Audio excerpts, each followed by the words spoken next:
if you weren't able to prevent it and you have it, how do you manage it? How do you live with the disease? And those that are standing here that don't have it, but you know someone that does, you can please share this information and then tell them about the organization, because we're not done here. We're definitely going to continue to spread the word and bring awareness, because when you have diabetes, if you're not managing it, it cuts years off of your life. I know, because my mom has it, but I'll share that story a little later. I would like to introduce you to Tanya Diggs. She's going to talk about her experience with diabetes. Thank you so much, Tanya.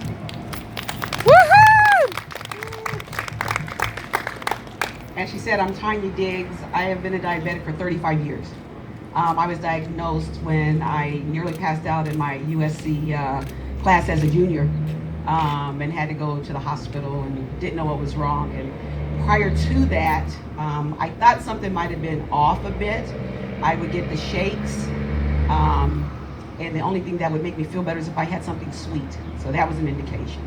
I lost like about 15 pounds. I couldn't keep my pants up. I couldn't keep my underwear up. But again, I still didn't know what was wrong.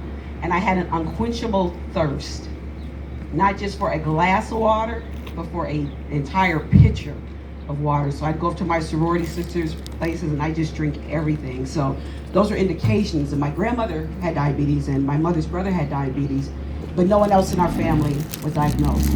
So I ended up going to the hospital. I had to take incompletes that junior year. And over the holidays, I was kind of depressed because I was like, oh man, I got this disease. My blood sugar was like 700. Normal was around 80. And I was like, oh man, and I'm pretty independent, so I was kind of frustrated because the first thing that came to my mind was, I don't want people to have to take care of me. And so I had to get over that. And when I went to my first doctor's appointment, once I got out of the hospital, I was sharing with my business partner, Karen, that I went to the doctor early one morning. And all these people had amputations. And it scared the crap out of me. I said, what happened? Did these people not know that they had diabetes? And he said, yeah, they knew. They didn't do anything. They didn't take care of it. So at that point I said, well, that's not going to be me. And number two, I said, I'm never coming to the doctor again early in the morning, because that's when all the old people go. So I started out with shots. So there are different types of insulin, and I'm type 1, so that means my pancreas does not secrete insulin. So when people tell you, oh, you can cure diabetes, just get some vinegar and some oil, okay, whatever. My pancreas does not secrete insulin. So that's type 1. Type 2, your pancreas secretes some insulin, but you have to manage it with, with what you're eating and things like that. Some people take pills, but if you're taking shots, some folks are taking shots, their pancreas may secrete some. My pancreas is right here in my pocket. I wear an insulin pump. So without this pump is giving me insulin all the time. But when it fails, I'm not getting any insulin and my blood sugar shoots up. So I was just wanting to share with you a bit about having diabetes, the importance of telling people that you are diabetic. Because oftentimes people are embarrassed and don't want to tell people they're diabetic. Everybody I know knows I'm a diabetic. Because if something is not right, I want them to be able to respond. If my blood sugar is going low, if I start to sweat profusely, I mean, just like I was playing basketball with LeBron or something, I just can't stop sweating. They're like, check your sugar, Or if I'm very impatient, which that doesn't really count because I'm always impatient, but a little bit more impatient, or even irate, or even people say it's like when you're drunk. So it's important for diabetics to have information that they are a diabetic, because when you're stopped by the cops and they think you're driving erratically, which you may be, say, I'm a diabetic, I'm having a reaction. So it's important to let folks let them know you are a diabetic, and people care. So people will, begin to give you certain foods and things like that they've heard about that are good for you. When I was saying I didn't want people to take care of me, I was sick around the holidays, around Christmas, 35 years ago. And my family gets together every year and exchange gifts. We have a big potluck. And all my family brought food that I could eat. And I was like, okay, that just blew me away. And so that's what's important, that when people know, they'll pay attention. Are you supposed to eat? Are you supposed to do this? Are you supposed to do that? So don't let it be a secret that you're diabetic. So like I said, I started with shots. So I would take, there's different types of insulin. There's regular insulin, which is a fast-acting insulin. There's long-acting insulin, which is either NPH insulin. So I would mix insulins, test my blood sugar, and take shots. The frustrating thing about being a diabetic is that your blood sugars are not steady. They go up and down based upon your eating, based upon your activity, based upon stress. So 35 years ago, they tell you to have the same routine every day, kind of eat the same thing and do the same thing. I don't live that way. I can't live that way. And so that's why this pump is great for me, because sometimes I don't feel like eating and I don't have to. So I can adjust my insulin based upon my activity. So I just wanted to share with you a bit about being a diabetic, type 1 versus type 2. And usually people who are close to people with diabetes, we kind of call that type 3. Because you become sort of a diabetic too. You start to eat differently. You start to live a little differently as well. So we call those sort of type 3 diabetics. Eating is probably the most important thing. People think it's about eating sugar. It's really about eating carbs, because carbs turn to sugar. Right. So all the pies, all the cakes, all the bread, white rice, all those types of things you'll see will increase your blood sugar, make your blood sugar go higher.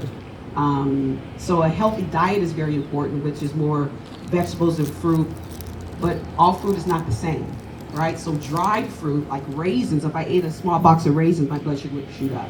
Even bananas. So I ate a banana before I started speaking because I tested my blood sugar and it was 125. So I know that it's going to start to go down. So I went to eat before I, passed out in front of all of you. So different fruits have different impacts on your blood sugars. So make sure you have a good doctor, and all doctors aren't endocrinologists. So if you can have an endocrinologist who studies and understands diabetes, that's critically important, because all doctors don't understand even the pump. I've had surgeries and I said, do I keep the pump on or pump off? They say, how does it work? So it's important that if you are a diabetic or you care for someone that's a diabetic, that they see someone that has a specialty in diabetes.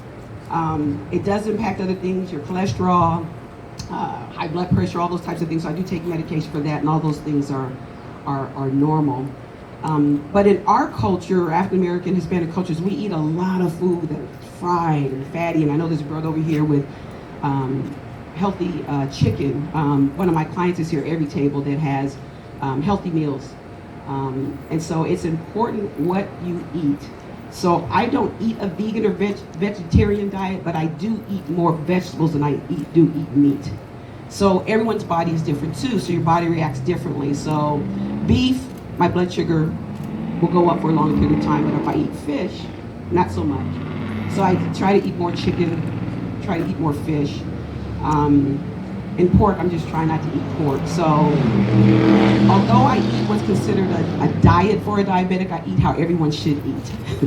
You should have more vegetables on your plate than everything else. And the portion of meat should be less, and if you're eating rice, eat brown rice and those types of things. But it is something that you can live with. It is very prevalent. Karen and I were at an event last night with Brotherhood Crusade, and Melody Hobson spoke, and her mother went blind to diabetes. Oh, I forgot to tell you that. I lost my eyesight when I was at USC. I was sitting closer and closer to the board, but I couldn't see.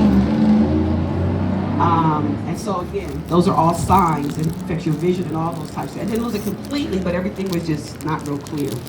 So, but once I got my blood sugar under control, then my eyesight came back. Now, if you have for an extended period of time, your eyesight's not going to come back. So I'm just sharing these things with you because care for people that have diabetes. Let them know that you're there to help them. In addition to eating well, you have to have some level of activity in your life. You have to be active again, which will also impact your blood sugar.